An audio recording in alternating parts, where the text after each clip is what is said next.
economic outlooks for the year 2024.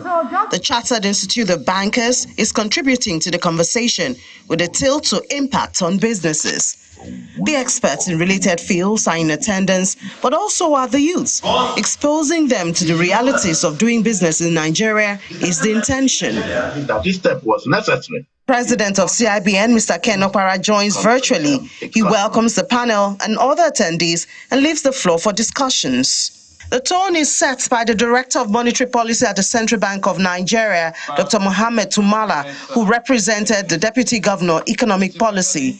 The forecast from the CBN is optimistic for 2024. The mining, electricity, gas and water supply subsectors amounted to 58, 52, 51, and 69 index points, respectively, indicating, of course, a positive trend. Then the panel takes over. The outlook is not positive for some of the panelists. If you have a material increase in cost of lending or cost of credit, what you are going to witness is that these sectors, which I have mentioned that are growing at very slow rates, will not be able to generate the kind of cash flow that will enable them to be able to meet their interest payment obligations and talk less of loan principal repayments. So you're going to have increase in default. 2024 should also be a year to look closely at the gas sector. Nigeria's potential with gas, value-wise, is greater than what we extract from crude oil. And over decades now, not years, instead of, let me use the word everyone understands, is the capturing the gas, we flare it.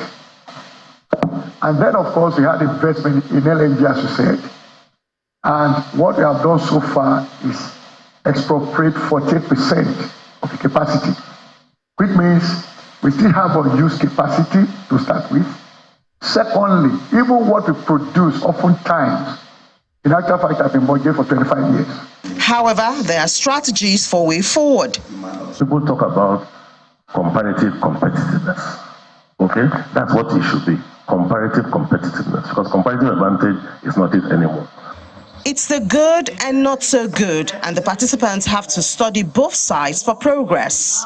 We are seeing some very good policies, from government. And I think what I will advise is really look at policies that have worked. We have quite a number of policies that have worked and learn from them.